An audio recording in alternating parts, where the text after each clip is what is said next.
Often, and I have some questions for you about this proposition.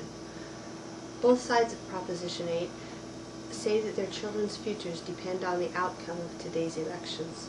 But what lessons are we teaching our children? What have we taught them about the political process? What have our children learned when they've seen graffiti and vandalism of political signs? What have our children learned when they've heard epithets shouted on street corners? What have the children learned by listening to voices over the pulpit calling church members bigots or paranoid, evil or of the devil? What are we teaching our children? If our children are our future, if our future is important to us, we simply must stop and take a look at ourselves. Stop the name-calling, stop the innuendo, stop the commands to repent. Just stop. Really, stop. Before you hear the words coming out of your children's mouths, before you hear your children raise their fists in anger, before your children do something to hurt themselves, just stop before it's too late. Take a deep breath. Then start. Start by looking at your family. Look at your ward. Look at your neighborhood. What can you teach your children about compassion, about forgiveness, about the election process? Now, today, before the final votes are counted, before the lawsuits start, what can you do right now to teach your children what it is to be a saint? It's time to pick up the trash.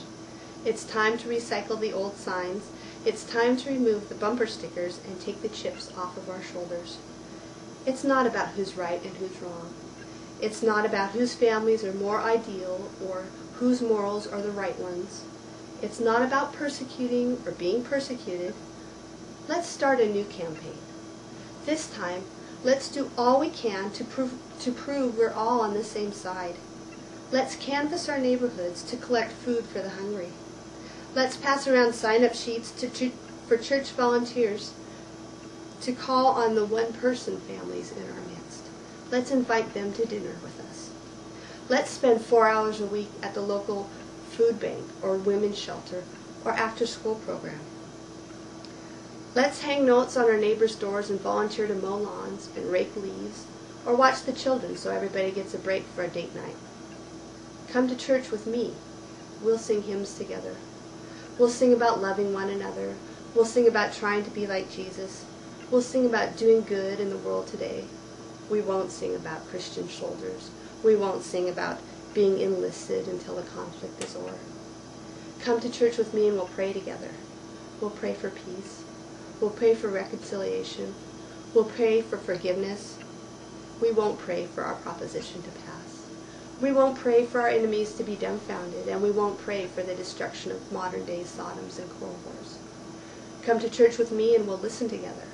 We'll listen for hope. We'll listen for encouragement. We'll listen for the still small voice that heralds the second coming and first coming of the King of Kings. We won't listen for opportunities to be offended. We won't listen for mistakes in logic. We won't listen for a chance to sneak in a subtle point about a political message during Sunday school class.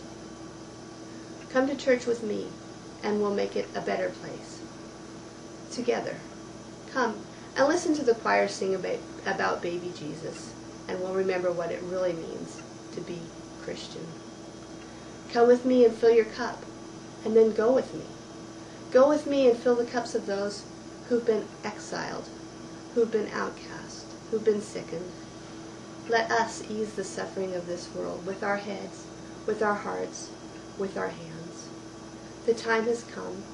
The time is now. The time is yours. What will you do with it?